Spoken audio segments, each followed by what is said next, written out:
Hello, Taurus. Welcome to the Plaid Sheep Oracle. Taurus. We begin with this card, the Innocent, and this is kind of a new message that has been showing up about the value of innocence. And that doesn't mean gullibility or naivete or ignorance or just sort of blundering around without looking. Mindlessness. It's not mindlessness. But it is moving through the world without a set of rigid, preconceived notions and beliefs. A character, an innocent character who comes to mind is Carrot Ironfounderson.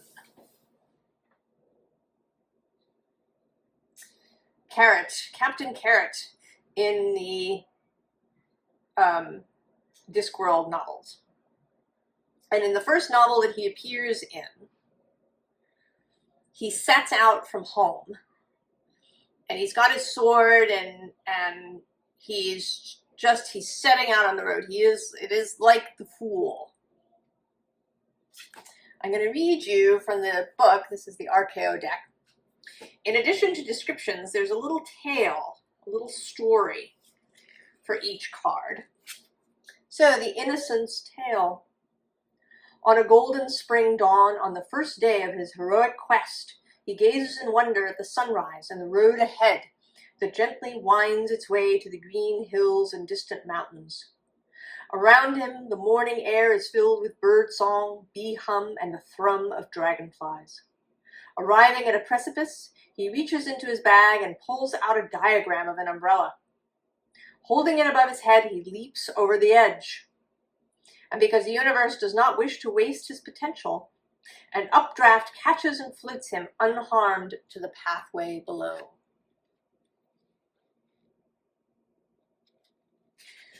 There's also a humility there. This understanding that he doesn't know everything. He is not a full cup. He is open to learning. He's open to experience. He doesn't assume that because that one time something went this way, that it will go that way forever and ever.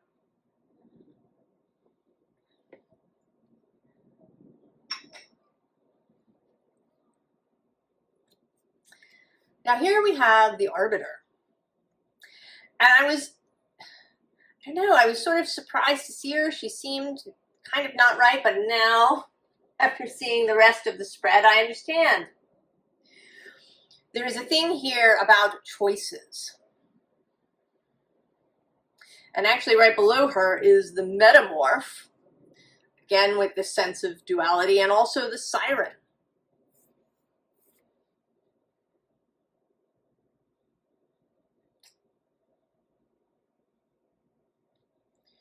Which call are we answering?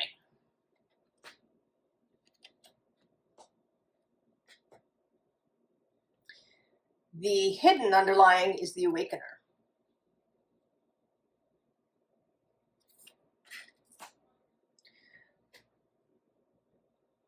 I want to say, Taurus, that you are sending yourself out.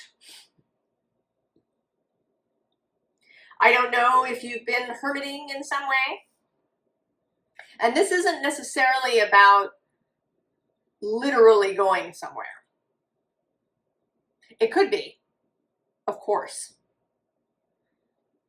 But it also may be simply the approach to the world and an approach to how you make decisions.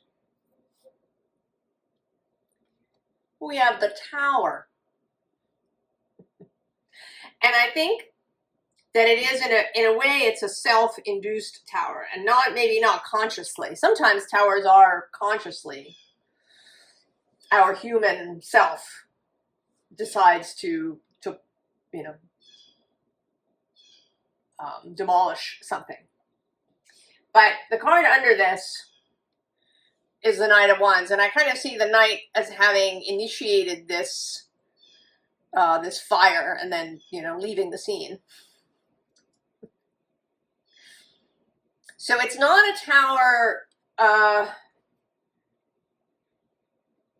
you know, I shouldn't say that. I don't know. I was listening to something this morning and the person spoke about hearing an interview with Sean Penn where he spoke about there being a fire and his house burned down. And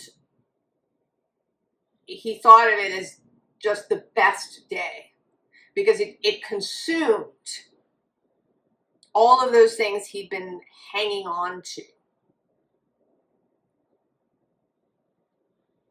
That maybe he thought he couldn't do without, or that, you know, not in a survival sense, but in an identity sense, or in a sentimentality sense. You know, maybe the photo albums, or old letters, or, you know, books that you've had for a long time. I actually knew someone years ago who once actually said to me, you know, if I don't have my things, then who am I?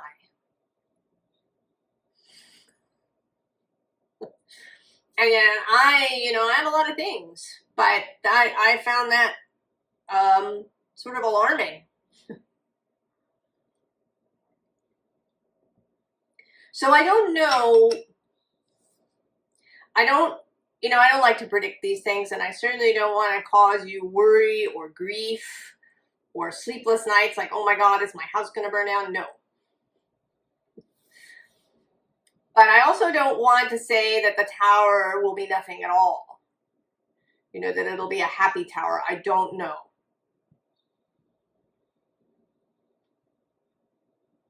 I don't know. But I do know that it is meant to carry you on to something new, but in a really gentle way, because the underside is this Eight of Cups.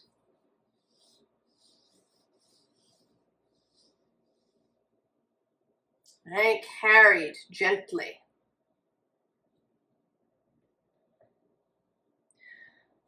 So although the tower may be something that seems really big or alarming, its purpose is to shepherd you out. And it's also possible, as these things are, that if you begin to move that way already, like, you know, if you were running in order to jump onto a moving vehicle, the shock of that would not be so great as if you tried to jump from a standing still position to a moving vehicle. Right? Matching speed.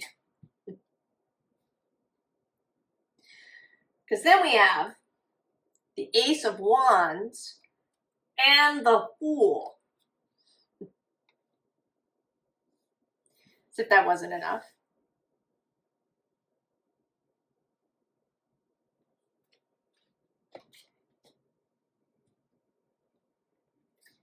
And then the High Priestess, who I think absolutely has your back.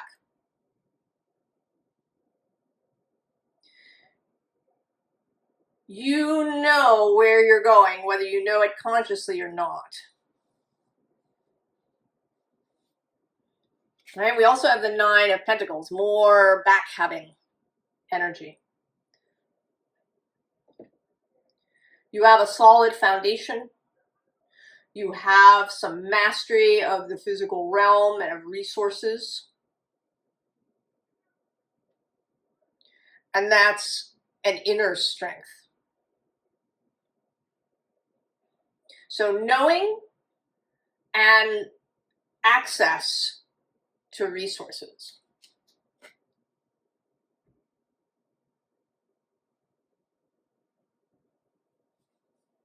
The tower happens, out you go. To wherever, you know, whether that is physically, you know, maybe you're the company you work for folds. Or has a bunch of layoffs and you're part of it, or you know, maybe you get a new boss that you just can't, and so you quit.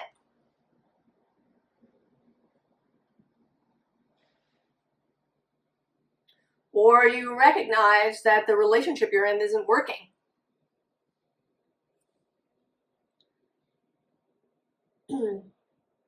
Or you've had enough living in a space where the landlord doesn't take care of anything. I don't know what it is. I absolutely do not want to create concern. This is a positive occurrence.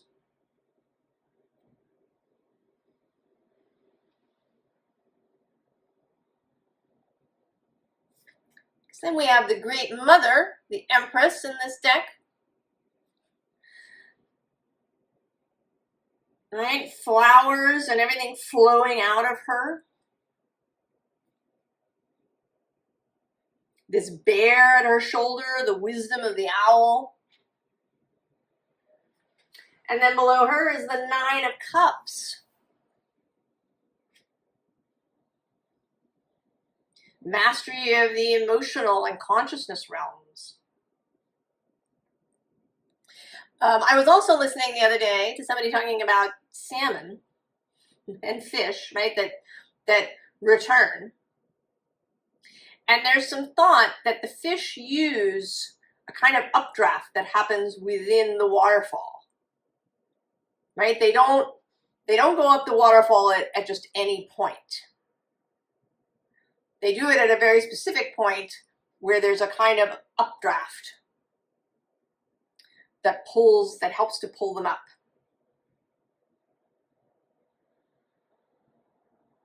Or push them as they leap.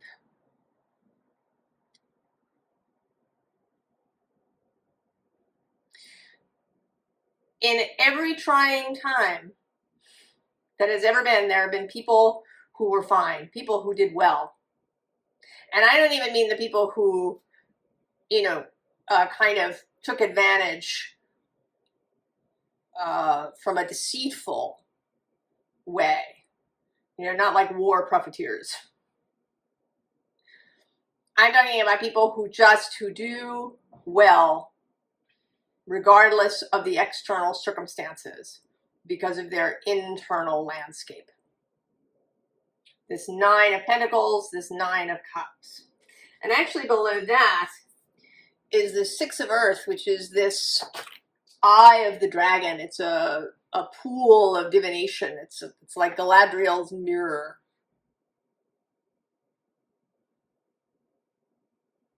The ability to see circumstances, see possibilities. And then love below that. The underside here is the Eight of Fire.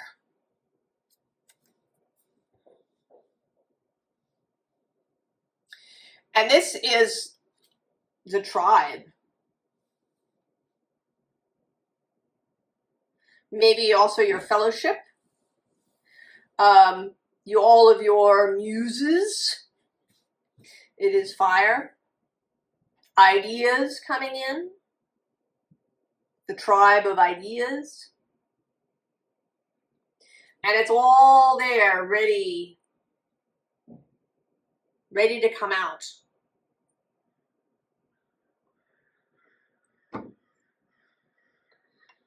So then we have the first instance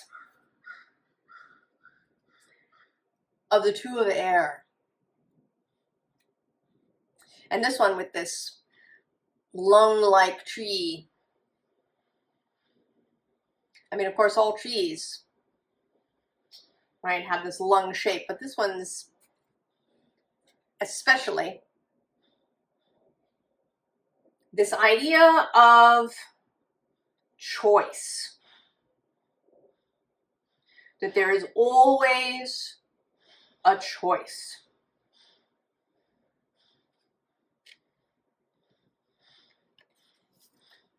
The messenger of air, the page I really love this card. It's very sweet.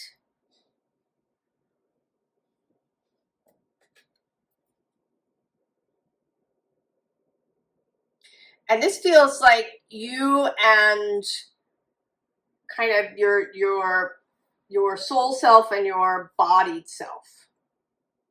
Mind self and animal self. Being in alignment together. Knowing what you want, knowing who you are, how you want to move through the world, what does it mean to you to be in integrity.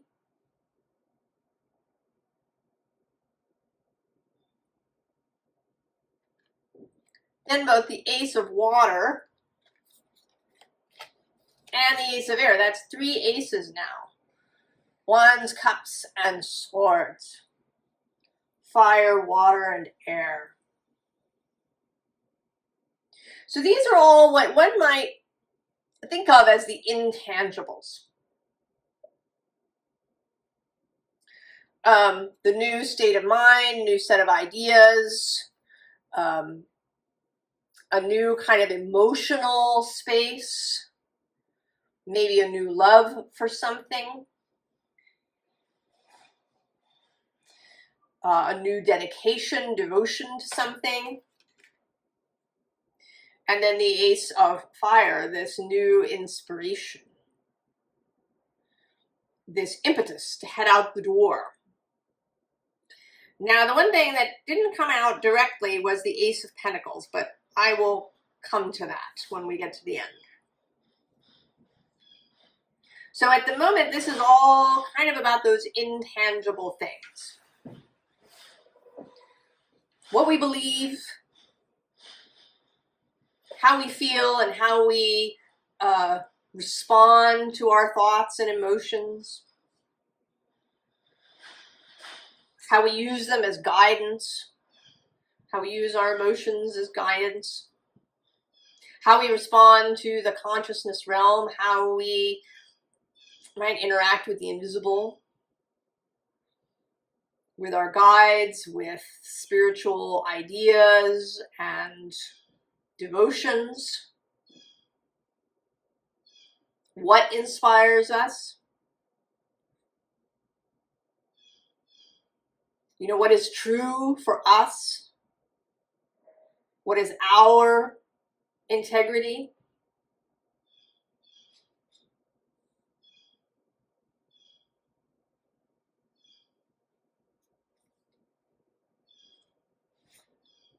The Time Master.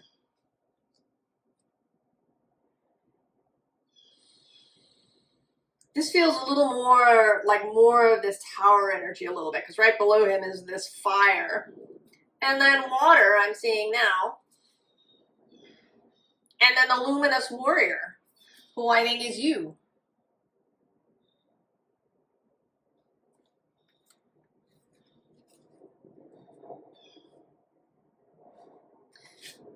And then the underside is the arrow, which, right, it's choosing the direction. Right, like the new idea that you could launch an arrow from here that comes out of these 3 aces.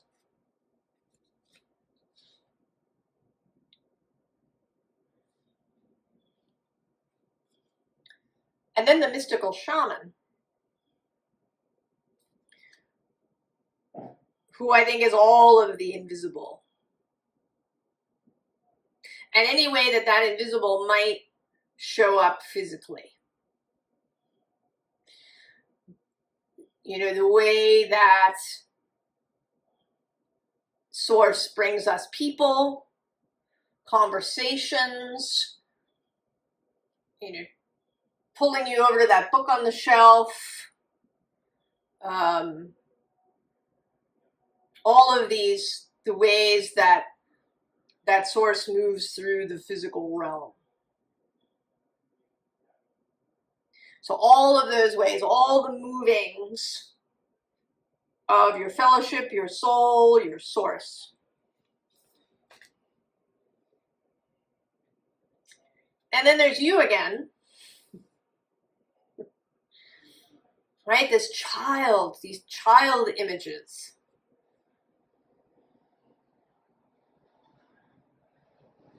Right? Who we are before the world has inculcated us with something. Before we've been indoctrinated. Before a set of experiences has led us to believe that it will always be this way. And I think we need that. I mean, the message that has come through all along, and, you know, I struggle with it myself. The past is not a map to the future.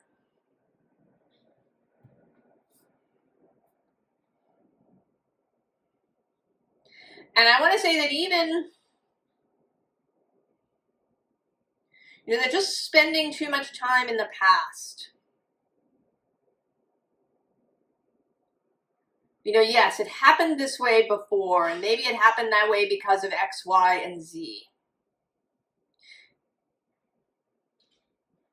But keeping that memory alive doesn't necessarily mean, in fact, it may mean exactly the opposite. It doesn't necessarily mean that you can prevent it from happening again by keeping that thing alive. You know, if I just remember how that person treated me badly, I'll be able to avoid it in the future. Really? Or do you find you just keep running into a new version? Because you keep that alive. It's like continually, you know, pulling a little bit at a scab so that it never really heals.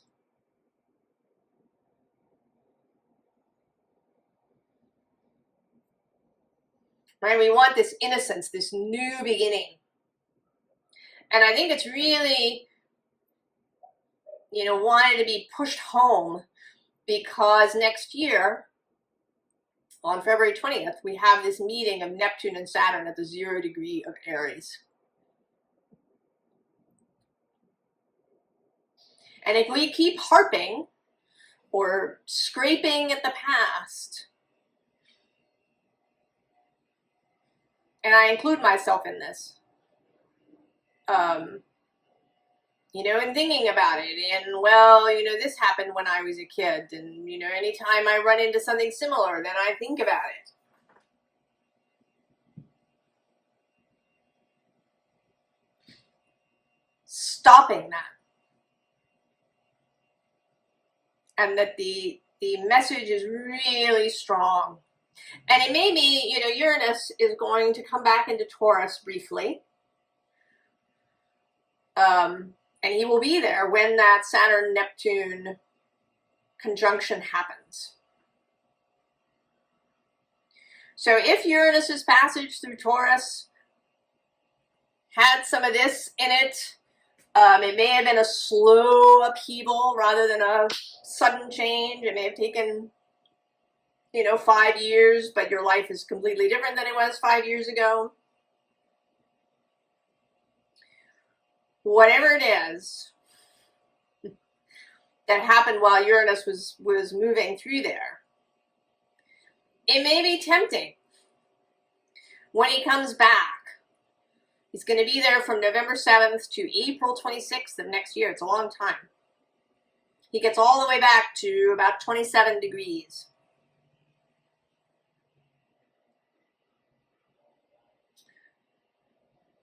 There may be a temptation to rehash it.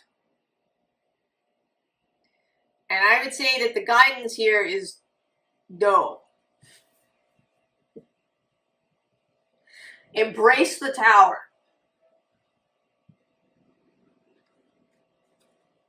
Right, we have the Crow. Embrace the opportunity. Crows are really, they are opportunists.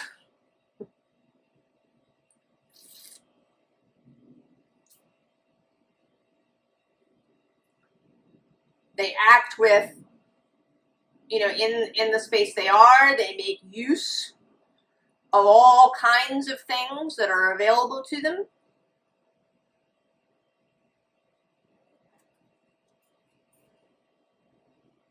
And in this deck, of course, the crow is this, you know, connection to spirit, the messenger, the psychopomp.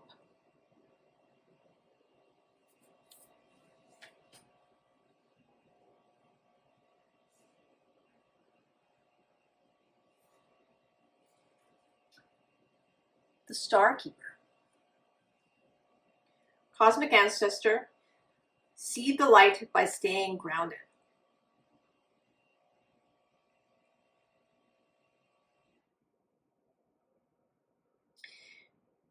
You know, this feels like remembering who you are. You are Taurus. You are grounded. You have this 9 of Pentacles. Right below that is forge, don't follow. And jump in. Oh, and trust the timing.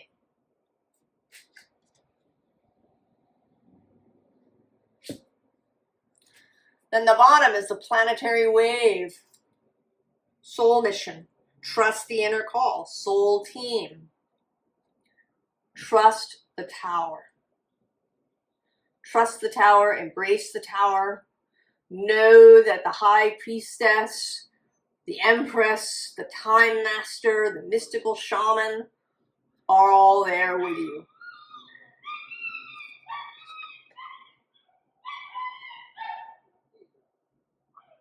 Right? They will open your paper umbrella.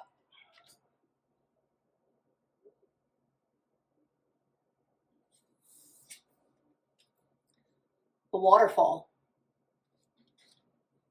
Inner power, unbridled confidence, claiming your place. This feels a little bit like this.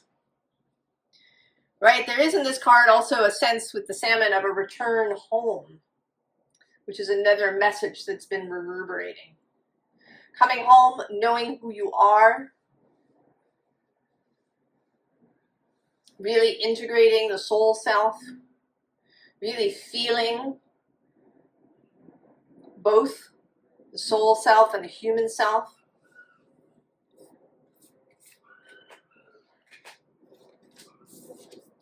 The golden children, of course. Inner child, tenderness, innocence, rare gifts. Also, of course, perspective. None of this matters. Zoom out, common ground. You know, what is it?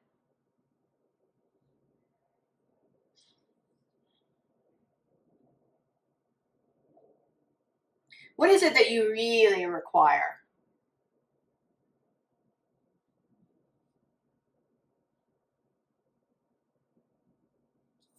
Also, the wellspring. What are you thirsty for? Body care, take a breath. What are you thirsty for? And maybe you've been ignoring it.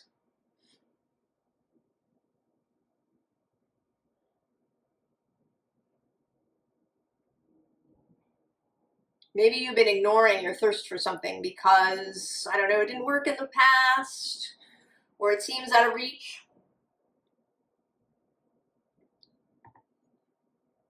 Or it's taboo in some way.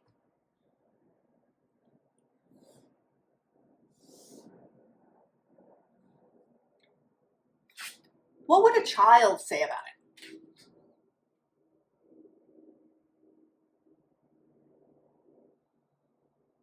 Right? What would a child say about it?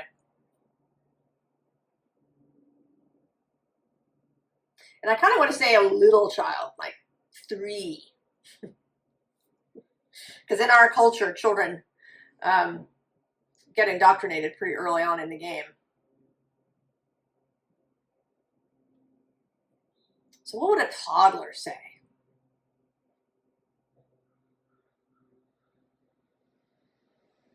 Now, the Ace of Pentacles, which was the one ace that didn't come out, and so I said, where is it?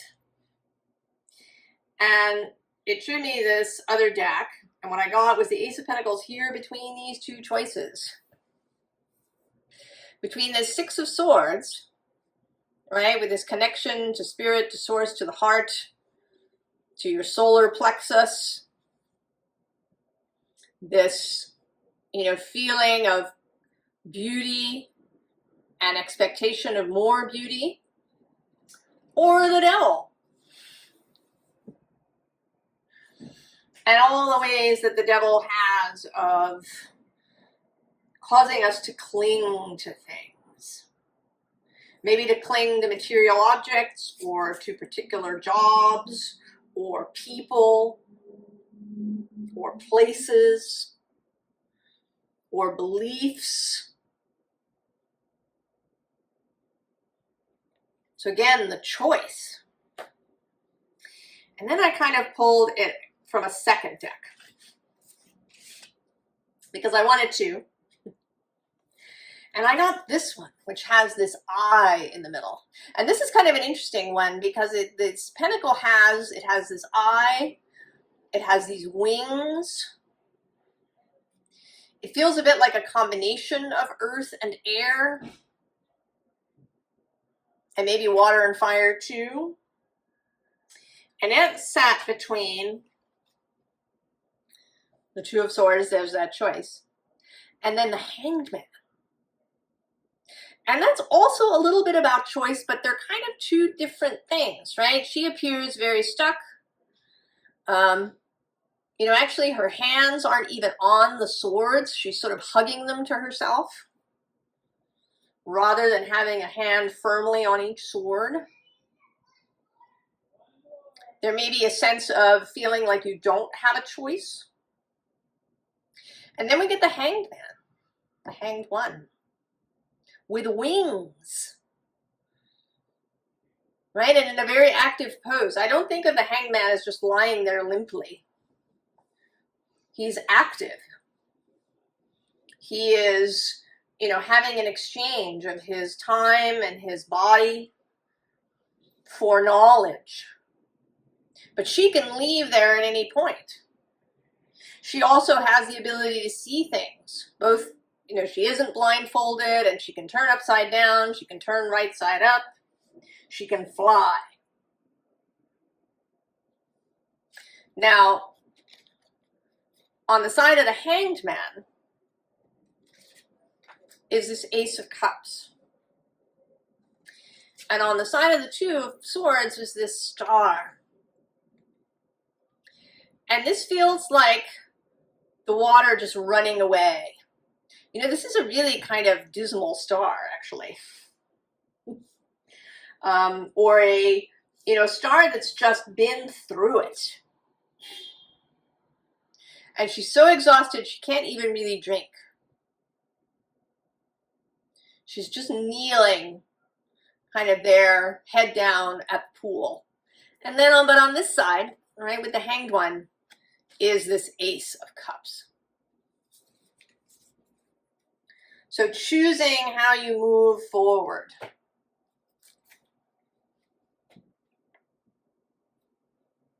Formal advice, still more, as we've had some now.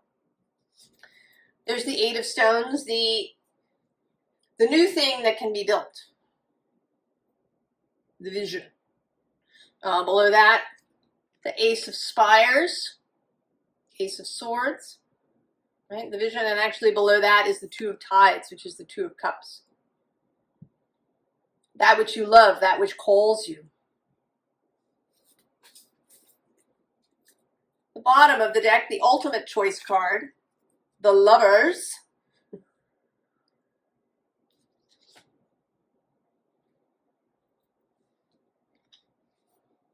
And then the Knight of Tides, the Knight of Cups. Go.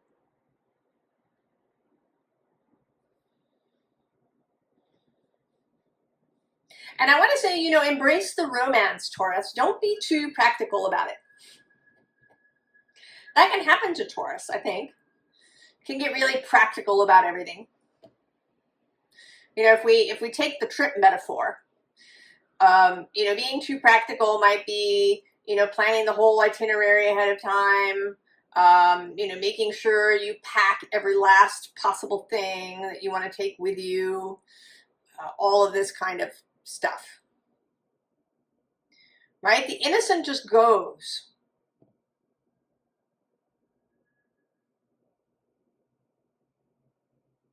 Just with those most important things, the most precious things that he needs as he goes. Then the Two of Swords again, with this choice.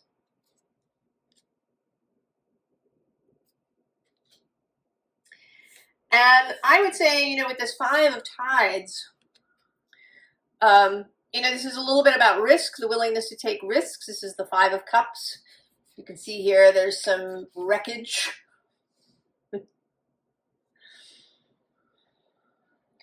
Leaving that behind. Seeing this not as risk, but as adventure. Leaping like the innocent. And then the Page of Swords. Up in a balloon.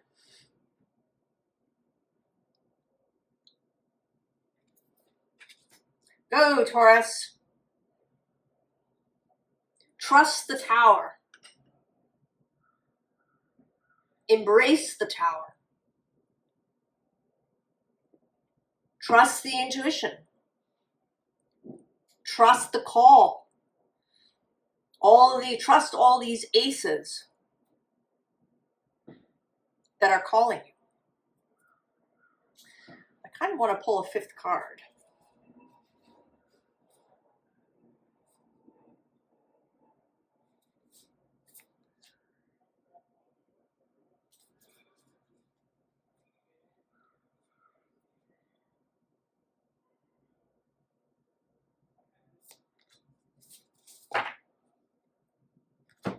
It's a little bit of choosing there. What do we have?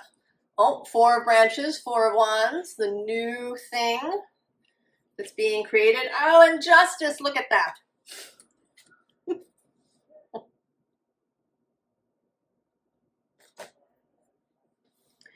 The Arbiter. And alignment, coming into alignment. I mean, the Four of Branches too. So you've taken your chance, you've gotten in your balloon, and it takes you somewhere new. Getting in the balloon doesn't mean that you're just going to be floating around up there forever without ever coming back down, Taurus. There may be a period of uncertainty, of not knowing quite where the balloon will land, of, you know, the winds of the High Priestess carrying you, but you land. And you build something new that's exciting and interesting. And it's in alignment.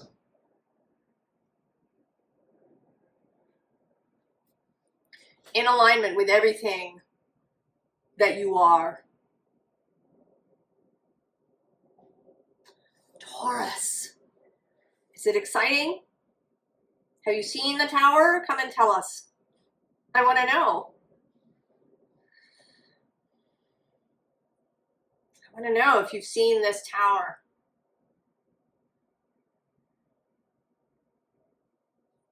I wish you all the very, very best, Taurus, and I will see you next time. So long.